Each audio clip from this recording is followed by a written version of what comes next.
Epístola Universal de São Tiago. Capítulo 1.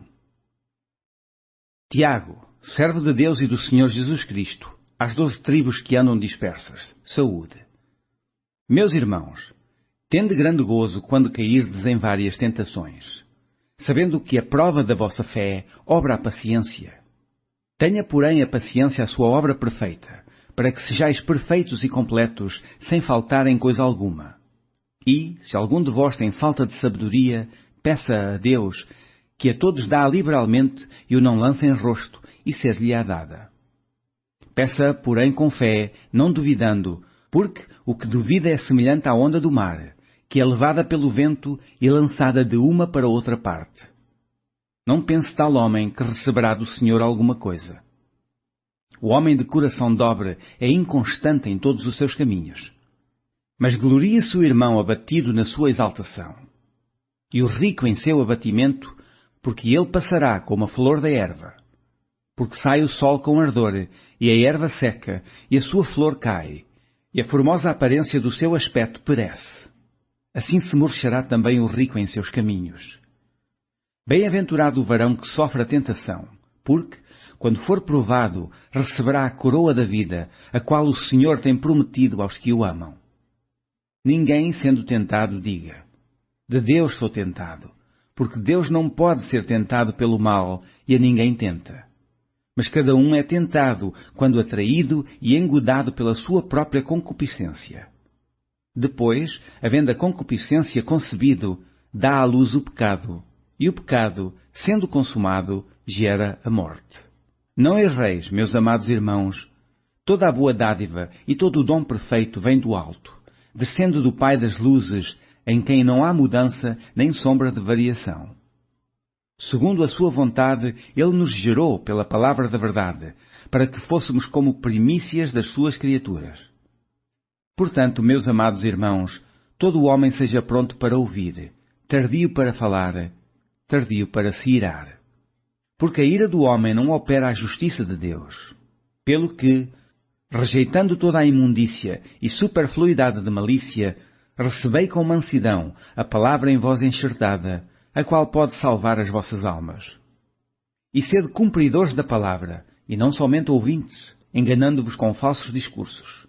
Porque, se alguém é ouvinte da palavra e não cumpridor, é semelhante ao varão que contempla ao espelho o seu rosto natural. Porque se contempla a si mesmo, e foi-se, e logo se esqueceu de que tal era. Aquele, porém, que atenta bem para a lei perfeita da liberdade, e nisso persevera, não sendo ouvinte esquecido, mas fazedor da obra, este tal será bem-aventurado no seu feito.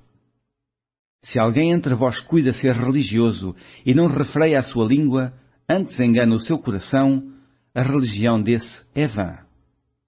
A religião pura e imaculada para com Deus, o Pai, é esta: visitar os órfãos e as viúvas nas suas tribulações e guardar-se da corrupção do mundo. Capítulo 2. Meus irmãos, não tenhais a fé de nosso Senhor Jesus Cristo, Senhor da Glória, em acepção de pessoas? Porque, se no vosso ajuntamento entrar algum homem com anel de ouro no dedo, com vestidos preciosos, e entrar também algum pobre com sórdido vestido, e atentardes para o que traz o vestido precioso, e lhe disserdes: assenta-te tu aqui num lugar de honra, e disserdes ao pobre: tu fica aí em pé, ou assenta-te debaixo do meu estrado. Porventura não fizestes distinção dentro de vós mesmos, e não vos fizestes juízes de maus pensamentos? Ouvi, meus amados irmãos, porventura não escolheu Deus aos pobres deste mundo para serem ricos na fé, e herdeiros do reino que prometeu aos que o amam? Mas vós desonrastes o pobre. Porventura não vos oprimem os ricos, e não vos arrastam aos tribunais? Porventura não blasfemam eles o bom nome que sobre vós foi invocado? Todavia, se cumprirdes, conforme a Escritura, a lei real, amarás a teu próximo como a ti mesmo, bem fazeis. Mas, se fazeis acepção de pessoas, cometeis pecado, e sois redarguidos pela lei como transgressores. Porque qualquer que guardar toda a lei e tropeçar em um só ponto, tornou-se culpado de todos. Porque aquele que disse: não cometerás adultério, também disse: não matarás. Se tu, pois, não cometeres adultério, mas matares, estás feito transgressor da lei. Assim falai e assim procedei, como devendo ser julgados pela lei da liberdade. Porque o juízo será sem misericórdia sobre aquele que não fez misericórdia, e a misericórdia triunfa do juízo. Meus irmãos, que aproveita se alguém disser que tem fé e não tiver as obras? Porventura a fé pode salvá-lo? E se o irmão ou a irmã estiverem nus e tiverem falta de mantimento cotidiano, e algum de vós lhe disser, ide em paz, aquentai-vos e fartai-vos, e lhe não derdes as coisas necessárias para o corpo, que proveito virá daí? Assim também a fé, se não tiver as obras, é morta em si mesma. Mas dirá alguém, tu tens a fé e eu tenho as obras. Mostra-me a tua fé sem as tuas obras, e eu te mostrarei a minha fé pelas minhas obras. Tu crês que há um Deus, fazes bem. Também os demónios o creem e estremecem. Mas, ó homem vão, queres tu saber que a fé sem obras é morta? Porventura o nosso pai Abraão não foi justificado pelas obras, quando ofereceu sobre o altar o seu filho Isaque? Bem vês que a fé cooperou com as suas obras, e que pelas obras a fé foi aperfeiçoada. E cumpriu-se a Escritura que diz, e creu Abraão em Deus, e foi-lhe isso imputado como justiça, e foi chamado o amigo de Deus. Vedes então que o homem é justificado pelas obras, e não somente pela fé. E de igual modo, Raabe, a meretriz, não foi também justificada pelas obras, quando recolheu os emissários e os despediu por outro caminho?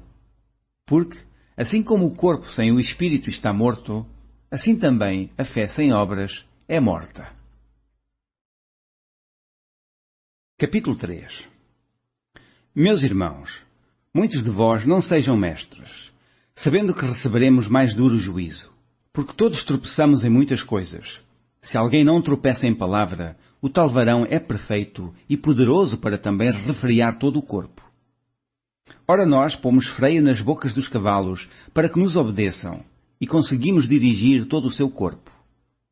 Vede também as naus que, sendo tão grandes e levadas de impetuosos ventos, se viram com um bem pequeno leme, para onde quer a vontade daquele que as governa. Assim também a língua é um pequeno membro, e gloria-se de grandes coisas. Vede quão grande bosque um pequeno fogo incendeia. A língua também é um fogo, como mundo de iniquidades. A língua está posta entre nossos membros e contamina todo o corpo, e inflama o curso da natureza, e é inflamada pelo inferno. Porque toda a natureza, tanto de bestas feras como de aves, tanto de répteis como de animais do mar, se amansa e foi domada pela natureza humana.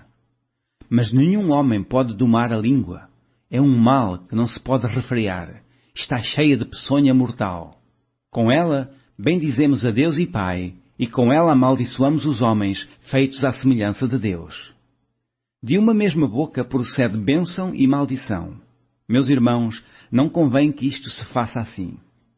Porventura, deita alguma fonte de um mesmo manancial água doce e água amargosa?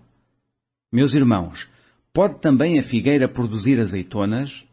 Ou a videira figos? Assim tampouco pode uma fonte dar água salgada e doce. Quem de entre vós é sábio e entendido? Mostre pelo seu bom trato as suas obras em mansidão de sabedoria. Mas, se tendes amarga inveja e sentimento faccioso em vosso coração, não vos glorieis, nem mintais contra a verdade. Essa não é a sabedoria que vem do alto, mas é terrena, animal e diabólica. Porque onde há inveja e espírito faccioso, aí há perturbação e toda a obra perversa. Mas a sabedoria que do alto vem é, primeiramente pura, depois pacífica, moderada, tratável, cheia de misericórdia e de bons frutos, sem parcialidade e sem hipocrisia. Ora, o fruto da justiça semeia-se na paz, para os que exercitam a paz. Capítulo 4. De onde vêm as guerras e pelejas entre vós? Porventura não vêm disto, a saber, dos vossos deleites, que nos vossos membros guerreiam? Cobiçais e nada tendes, sois invejosos e cobiçosos e não podeis alcançar. Combateis e guerreais e nada tendes, porque não pedis. Pedis e não recebeis, porque pedis mal, para o gastardes em vossos deleites. Adúlteros e adúlteras, não sabeis vós que a amizade do mundo é inimizade contra Deus? Portanto, qualquer que quiser ser amigo do mundo, constitui-se inimigo de Deus. Ou cuidais vós que em vão diz a Escritura, o Espírito que em nós habita tem ciúmes? Antes dá maior graça. Portanto diz, Deus resiste aos soberbos, dá, porém, graça aos humildes. Sujeitai-vos, pois, a Deus, resisti ao diabo, e ele fugirá de vós. Chegai-vos a Deus, e ele se chegará a vós. Alimpai as mãos, pecadores, e vós, de duplo ânimo, purificai os corações.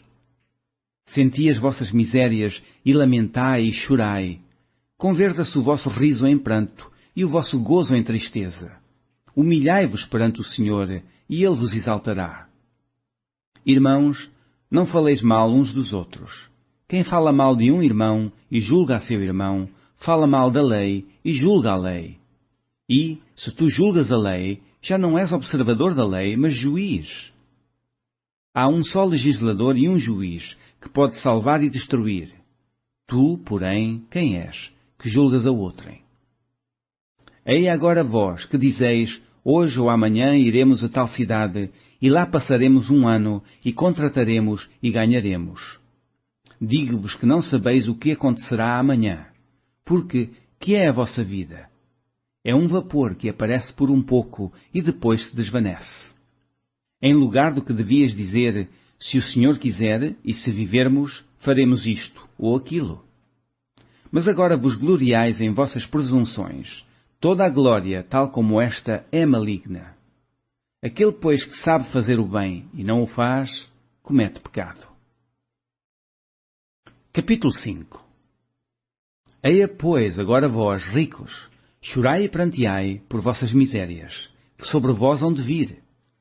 As vossas riquezas estão apodrecidas, e os vossos vestidos estão comidos da traça. O vosso ouro e a vossa prata se enferrujaram, e a sua ferrugem dará testemunho contra vós, e comerá como fogo a vossa carne. Entesourastes para os últimos dias. Eis que o jornal dos trabalhadores que ceifaram as vossas terras, e que por vós foi diminuído, clama. E os clamores dos que ceifaram entraram nos ouvidos do Senhor dos Exércitos. Deliciosamente vivestes sobre a terra, e vos deleitastes. Cevastes os vossos corações, como num dia de matança. Condenastes e matastes o justo, ele não vos resistiu. Sede, pois, irmãos, pacientes até à vinda do Senhor. Eis que o lavrador espera o precioso fruto da terra, aguardando-o com paciência até que receba a chuva, temporã e serôdia. Sede vós também pacientes, fortalecei os vossos corações, porque já a vinda do Senhor está próxima. Irmãos, não vos queixeis uns contra os outros, para que não sejais condenados. Eis que o juiz está à porta. Meus irmãos, tomai por exemplo de aflição e paciência os profetas que falaram em nome do Senhor. Eis que temos por bem-aventurados os que sofreram. Ouvistes qual foi a paciência de Job, e vistes o fim que o Senhor lhe deu. Porque o Senhor é muito misericordioso e piedoso. Mas, sobretudo, meus irmãos, não jureis, nem pelo céu, nem pela terra, nem façais qualquer outro juramento, mas que a vossa palavra seja sim, sim, e não, não, para que não caiais em condenação. Está alguém entre vós aflito? Ora. Está alguém contente? Cante louvores. Está alguém entre vós doente? Chame os presbíteros da igreja e orem sobre ele, ungindo-o com azeite em nome do Senhor. E a oração da fé salvará o doente, e o Senhor o levantará, e se houver cometido pecados, ser-lhe-ão perdoados. Confessai as vossas culpas uns aos outros, e orai uns pelos outros, para que sareis. A oração feita por um justo pode muito em seus efeitos. Elias era homem sujeito às mesmas paixões que nós, e, orando, pediu que não chovesse. E por 3 anos e 6 meses não choveu sobre a terra. E orou outra vez, e o céu deu chuva, e a terra produziu o seu fruto. Irmãos, se algum de entre vós se tem desviado da verdade, e alguém o converter, Saiba que aquele que fizer converter do erro do seu caminho um pecador, salvará da morte uma alma e cobrirá uma multidão de pecados.